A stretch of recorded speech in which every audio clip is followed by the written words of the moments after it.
하나님의 아들이 인간의 몸을 입고 오셨다.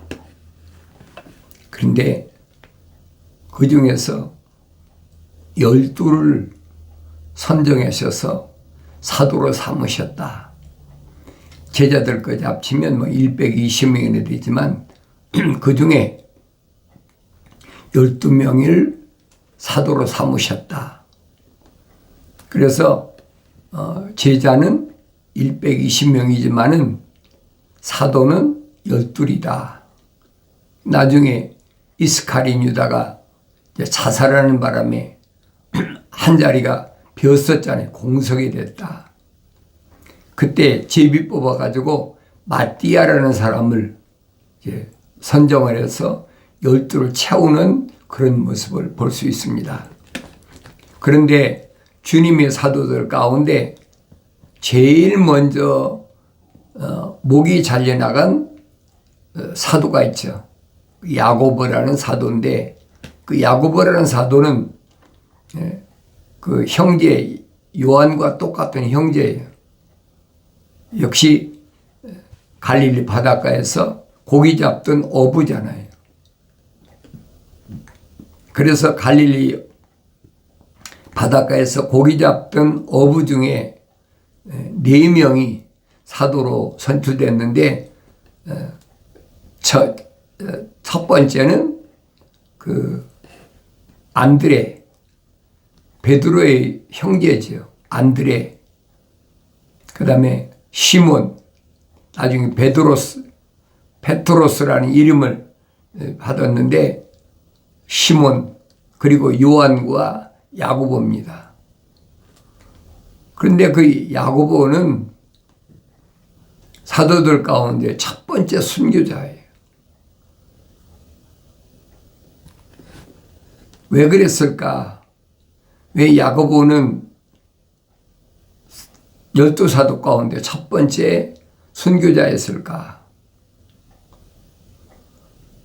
사도들이 다 순교했으니까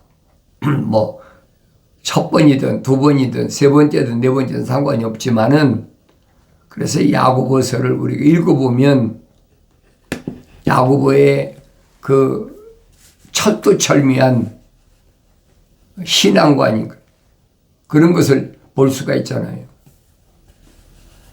그 야고보는 그렇게 자기를 소개합니다. 하나님과 주 예수 그리스도의 종이다.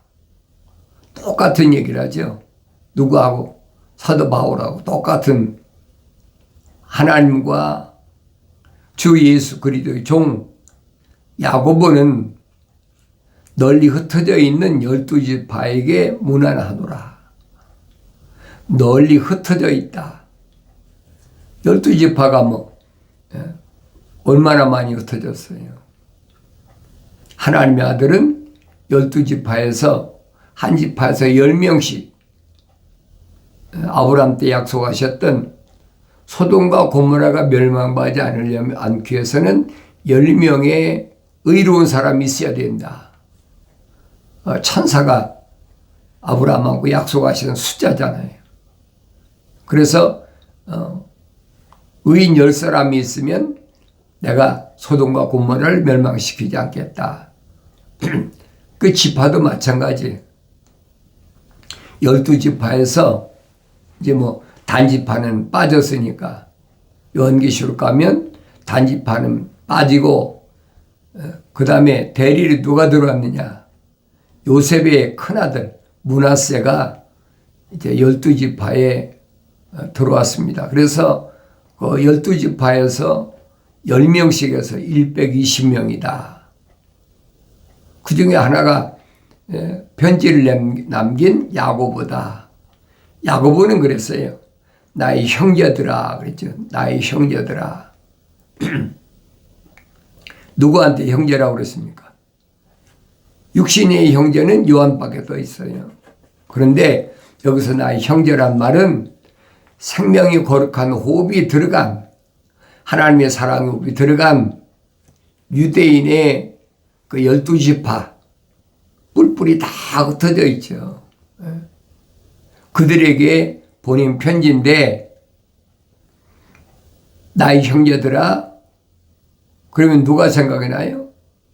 하나님의 아들이 증거한 말씀이 기억나야지.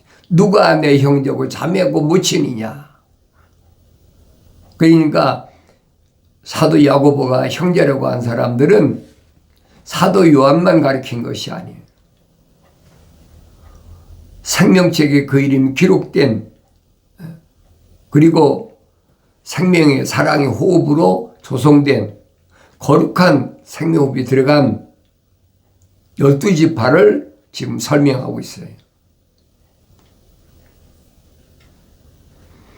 너희가 여러 가지 시험에 빠질 때면 그것을 모두 기쁨으로 여기라. 여러 가지 시험은 한두 가지가 아니에요. 사람마다 물론 차이가 있다고 그러지만은 그 시험은 여러 가지입니다. 육신의 정욕이나 안목의 정욕이나 생의 자랑이나 이런 것 때문에 오는 시험도 있고, 뭐 때문에? 눈으로 보니까, 귀로 들리니까. 그래서 가장 큰 나를 시험하는 대상은 누구냐? 제일 가까운 사람. 나를 낳아준 부모나, 그렇지 않으면 나하고 같이 세상에 태어난 형제 자매, 그리고 내가 낳은 자녀, 또 나하고 같이 사는 남편과 아내. 제일 문제가 그거죠. 제일 가까운 사람. 이 사람이 계속 밀고 들어오는 거예요. 누구처럼? 이브처럼. 이브는 첫사람 아담이 갈비뼈를 뽑아가지고 만든 여자잖아요. 다른 사람이 아니에요. 먼 사람이 아니에요.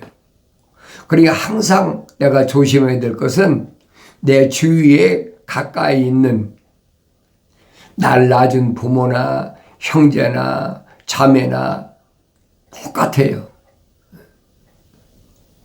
내가 또 난 자녀나 나한테는 언제든지 무엇으로 다가오냐? 시험의 대상으로 다가와요. 그런데 시험에 빠질 때면 그것을 모두 기쁨으로 여기라 그래요. 시험에 빠질 때면 그것을 모두 기쁨으로 여기라. 시험 들어왔는데 왜 기뻐합니까? 이유가 있을 거 아니에요. 그 말은 무슨 말이냐면 사탄 마귀는 생명책에 그 이름이 기록이 안 된 사람은 시험 안 해요. 또 완성된 사람도 완성되지 않은 사람도 별로 시험 안 합니다. 뭐 자연인은 말할 것도 없죠. 자연인은 사탄이 절대 안 달라붙어요. 자기 밥인데 뭐하러 시험합니까? 넘어뜨릴 이유가 없잖아요. 자연인은. 어차피 흙인데 자연인한테는 시험 안 한다고요. 시험의 대상이 누구냐면 거룩한 하나님 아버지의 사랑의 생명호흡이 들어간 사람, 그리고 그 이름이 생명책에 기록된 사람이 시험의 대상이란 말이에요. 그러니까 12지파에서 의인 10사람씩 하나님의 아들이 선택했잖아요. 그러니까 12지파에게 문안한단 말은 그 말이에요.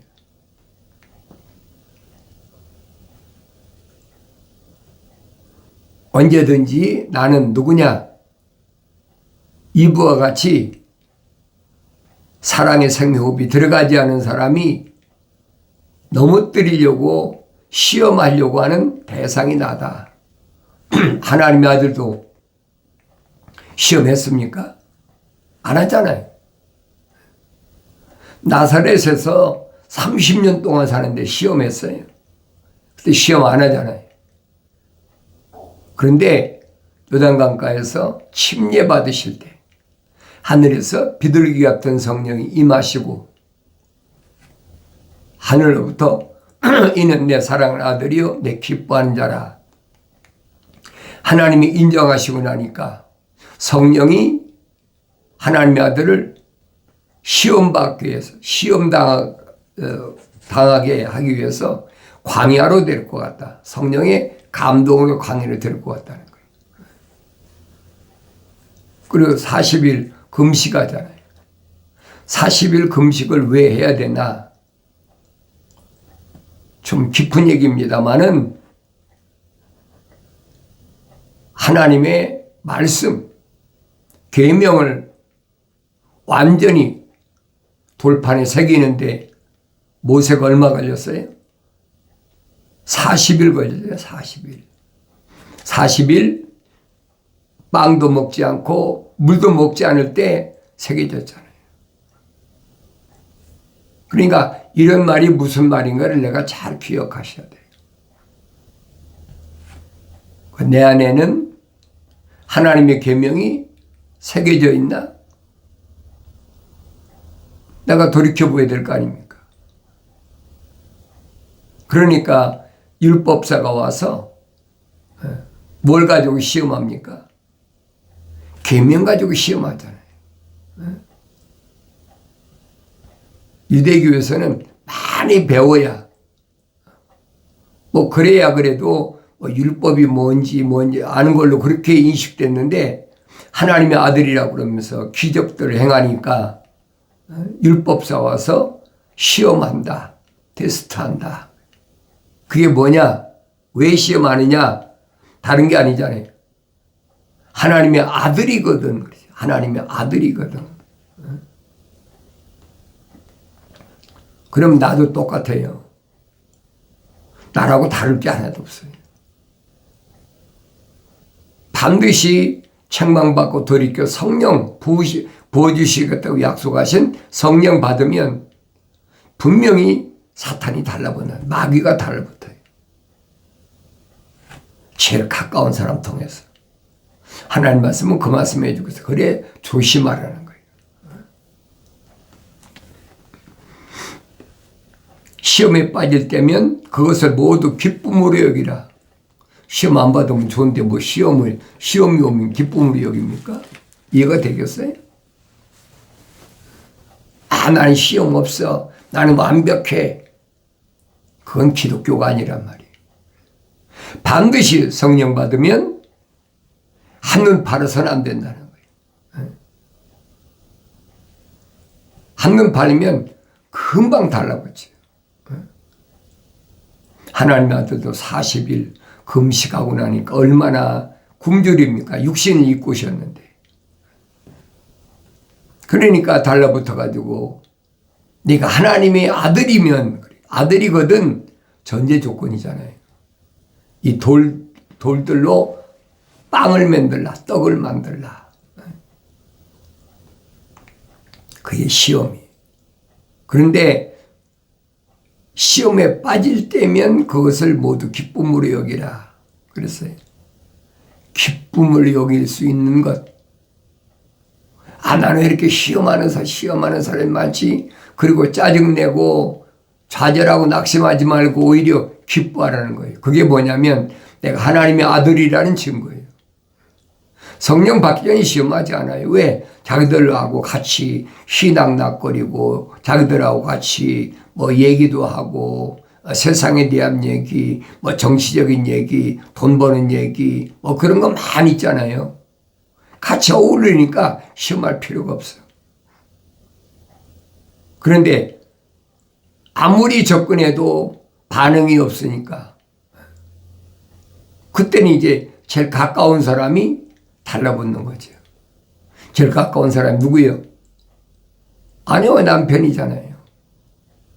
또 늘 마음속에 떠나지 않는 게 자녀들이잖아요. 형제 자매들. 조심하라는 거예요. 나의 형제들아 그랬잖아요. 시험에 빠질 때면 네가 하나님의 아들인 증거니까 그것 때문에 낙심하고 절망하고 한숨 쉬고 하지 말고 오히려 기뻐하라. 이는 너희 믿음의 시련이 인내를 만들어낸 줄 너희가 알미라. 믿음의 시련.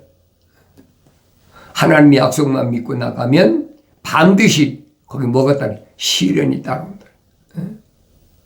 하나님 명령에 순종하고 살면 반드시 뭐가 따라요? 시련이 따라요. 근데 시련에 낙심하고 좌절하고 절망할 것이 아니라 오히려 이 시련은 인내를 만들어낸 줄을 너희가 알미라. 참는 거예요. 이 목구멍까지 다 나오죠. 반박하고 싶은 마음이. 그래도 꼭 참는 거예요. 침을 삼키고 또 참고. 그래. 내가 아무리 나를 들쑤셔봐라. 내가 눈이나 하나 깜짝하나. 그게 어디든 밥 먹을 때든 어디 뭐하러 때든 항상 노출돼 있어요. 그러니까 말에 대꾸 안 하면 왜 대꾸를 하냐고 그러고서 또 물고 늘어지죠. 그런데도 끝까지 참아야 돼. 인내란 말은 거룩한 인내는 끝까지 참는 거예요. 대개 뭐랍니까? 내가 참는 것도 한계가 있어. 그러고 확 뱉잖아. 그런데 거룩한 인내는 끝까지. 하다 안 되면 상대방이 지쳐 나가 떨어지잖아요. 나하고는 상관없는 것으로 아예 제껴버려요. 그래서 믿음의 시련이다. 그랬어요. 믿음의 시련이다. 그러면 반드시 인내를 만들어낸다. 그랬어요. 그래서 성령 받으면 뭐합니까? 성령 받으면 성령의 열매가 있잖아요. 오래 참는다. 열매 맺는 거예요, 그게 여러분. 다른 게 열매 맺는 게 아니에요. 그걸 알면 내가 그런 믿음의 시련이 오면 기뻐하는 거지. 열매를 또 맺으니까.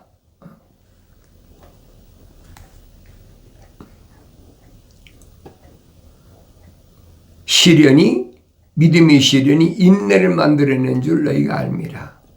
성령 받지 않으면요, 못 참아요. 딱 튀어나버리죠. 정민해도 되고, 면박하는데. 되게 여자도 그렇고, 남자도 그렇고, 마찬가지죠. 또 부모 자식 간에도 마찬가지고, 형제 자매 간에도 마찬가지입니다. 그러나, 온 인내를 온전히 이루라. 인내를 온전히 이루는 게 뭐냐? 완성시키라는 거예요. 거룩한 인내를 완성시키는 거. 온전하다. 아브라함에게 천사가 뭐랍니까? 아브라함아, 넌 내 앞에서 행하여 온전하라. 완성되어야 된다는 거예요. 그러니까 완성되기 위해서는 아브라함에게 뭐가 필요했어요? 백세에 얻은 아들 이삭을 모리아산에 가서 3일길을 가서 바치라는 거예요. 근데 아브라함이 실패했습니까? 아니잖아요. 승리했잖아요. 내 속에 있는 마음이 소위 말하면 뭐라고 그럴까요? 가짜가 아니라 위선이 아니란 말이에요. 모르시겠어요? 내 안에 진짜인지 가짜인지. 나를 창조하신 하나님 모르시고 또 하나님께로부터 보냄을 받은 천사가 모르겠습니까? 알지요. 그러니까 모리아산에 올라가서 장작으로 제단을 쌓고 칼로 이삭을 각을 떼서 번제를 드리려고 그러니까 천사가 부르잖아요. 아브라함아. 네 아들에게 손대지 마라. 내 명령이 얼마나 엄중한가 내가 올바로 안 것을 내가 봤다는 거예요.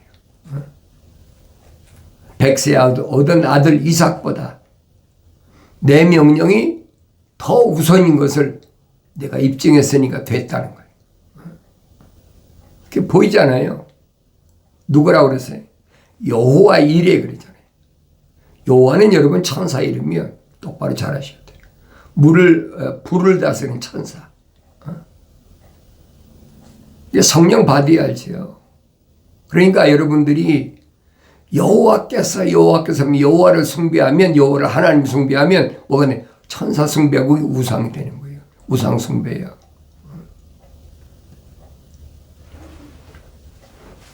그러니까 생명책에 그 이름 기록되지 않은 사람은, 생명업이 안 들어간 사람은 이 말입니다. 뭐 천사를 숭배하든 뭐 우상을 숭배하든 상관없어요.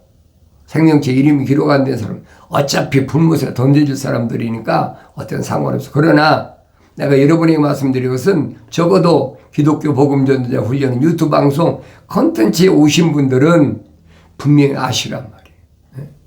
이 아브람 때 여호와란 말이 처음 나온 거예요. 그 여호와가 어디서 나왔습니까? 두 번째로 나타난 게 모세에게 나타났잖아요. 한 번 나타난 게 아니에요, 여러분. 여호와란 천사가 인도 안 합니까? 하잖아요, 분명히. 불을 다스리는 천사가, 물을 다스리는 천사가 밤에는 불기둥으로, 낮에는 물기둥으로 인도하잖아요. 그 요한계시록 가면 나온단 말이에요. 불을 다스리는 천사, 물을 다스리는 천사. 근데 요한계시록 가면 그 불을 다스리는 천사를 여섯 날개를 간 천사장이다. 말씀드리잖아요. 하나님 동산에는 네 천사가 있는데 미카엘 천사장, 그 다음에 가브리엘 천사장, 그 다음에 불을 다스리는 천사, 물을 다스리는 천사장. 네 그룹의 수장들이 있다. 그 천사들은 다 여섯 날개를 가졌어. 여섯 날개. 기억하셔야 돼요. 근데 에스겔에 나타났던 천사는 네 날개를 가진 천사예요. 그리고 두 날개를 가진 천사. 아브라함에게 나타났던 천사 뭐예요? 날개 없는 천사잖아요. 그러니까 이스라엘 백성들은 아브라함이 나그네를 대답하다가 부지불식간에 천사를 대답했다. 그러니까 지나가는 나그네를 소홀히 생각하지 말고 나그네를 잘 대접해라. 누가 천사인지 모르니까. 그게 유대인의 전통이 된 거예요. 이게 온전히 인내를 온전히 이루라. 끝까지 인내하란 말이에요. 끝까지. 이는 너희가 온전하고 잘 갖추어져 아무것도 부족함이 없게 하려 함이라. 온전했을 때 잘 갖추어졌다. 완성됐다는 거예요. 무엇이? 하나님의 집으로 완성. 성령 받았으니까 완성된 거죠. 아무것도 부족함이 없게 하려 함이라. 완성체. 너희 중에 누가 지혜가 부족하면 모든 사람에게 아낌없이 주시고 꾸짖지 아니하시는 하나님께 구하라. 그러면 그분께서 주실 것이라. 지혜가 부족하면, 지혜가 뭐라고 그랬어요? 하나님 두려워하는 게 지혜의 시작이에요. 하나님을 두려워하는 것이 마땅한데 하나님 명령, 하나님 약속이 얼마나 나한테 엄중하고 얼마나 중요한가 하는 것을 알아야 되는데 살다 보면 편하게 침투해서 들어오면 자기도 모르게 인내하지 못하고 팍 튀어나오는 경우가 있거든요. 그러니까 꾹 눌러 참는 거예요. 제일 많은 게 뭔 줄 압니까? 아내가 제일 그래요. 아내가. 아무리 잘해줘도 틈만 있으면 뛸고 들어와요. 어떻게든 긁으려고. 한 번, 두 번, 세 번, 네 번 계속 이겨버리면 나중엔 지쳐서 떨어져요. 그러다가도 또 갑자기 콱 달라붙어. 그걸 깨달아야 돼요. 그게 인내를 온전히 이루는 거예요. 지혜가 부족하면 모든 사람에게 아낌없이 주시고 모든 사람이라니까 아무나 다. 그 잘못하지 말이에요. 모든 사람이란 말은 언어와 민족과 백성과 족속 가운데서 생명책의 그 이름이 기록됐고 생명호흡이 들어갔고 예수 십자가 보혈로 제사함 받을 사람, 그 사람을 가리키는 거예요. 아낌없이 주신다. 꾸짖지 아니하신 하나님께 구하라. 하나님 나에게 지혜 주시옵소서. 환경에 밀려올 때마다 나한테 미혹하는 것들이 올 때마다 나로 하여금 하나님을 두려워하는 이 지혜로움에서 잃어버리지 않게 하옵소서. 우리 주님이 열어놓으신 그 가시밭길, 주님이 2000년 전에 가시로 관을 쓰셨다. 이게 무슨 말입니까? 첫사람은 하나님 뭐라고 말씀하십니까? 땅은 너로 인하여 저주받아가지고 가시와 엉겅퀴를 낸다 그랬는데 하나님의 아들은 그 가시를 제거하는, 그래서 가시로 관을 쓰고 죽으셨단 말이에요. 그 길을 열어놓으신 거죠. 첫사람 아담이 저주로 인해서 하나님 명령을 경청하지 않음으로 인해서 임했던 그 가시밭길을 싹 치워버렸다는 거예요. 그럼 됐잖아요, 여러분. 높은 산을 깎아서 평지를 만들고 깊은 웅덩이를 메꿔서 평지를 만들고 가시밭길도 가시를 제거해버리고 다른 게 필요 없잖아요. 그게 뭐냐? 생명의 성령의 법이야. 그걸 내가 깨달아야 돼요. 하루아침에 되는 게 아닙니다. 읽고 되새김질하고 읽고 되새김질하면 그 말씀 깨닫는 거죠. 아, 주님이 그래서 가시관을 쓰셨구나.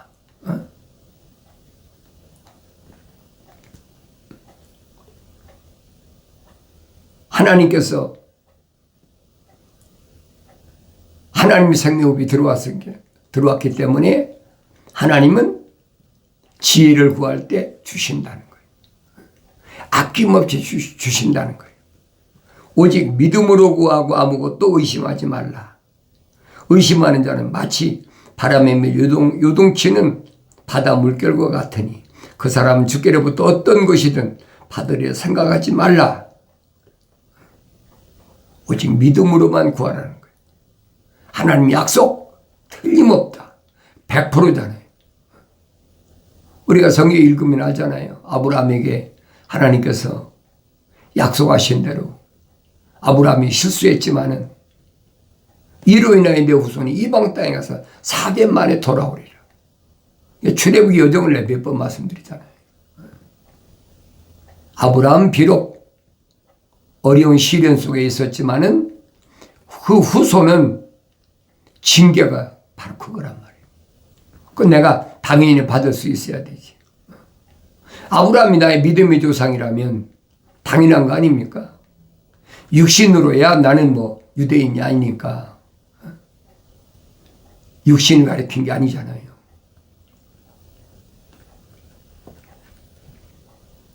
의심하지 말고 당연히 주실 것을 믿고 구하라는 거예요. 그럼 반드시 주신다. 그 사람은 주께로부터 어떤 것이든 받으리라고 생각하지 말라. 어떤 사람은 두 마음을 품은 자, 두 마음을 품은 사람은 그의 모든 길에 안정이 없느니라. 주실라나 안 주실라나. 그건 이미 틀어졌어요. 틀린 거예요. 하나님 아버지께서는 분명히 내 아들아 부르시면서 약속하셨잖아요. 사도 야고보가 그 얘기입니다. 나의 책망을 듣고 돌이키라 보라. 내 영을 부어서 내 말들을 알게 하겠다. 약속하신 말씀이 이루어지는 복된 삶을 살아가길 바랍니다.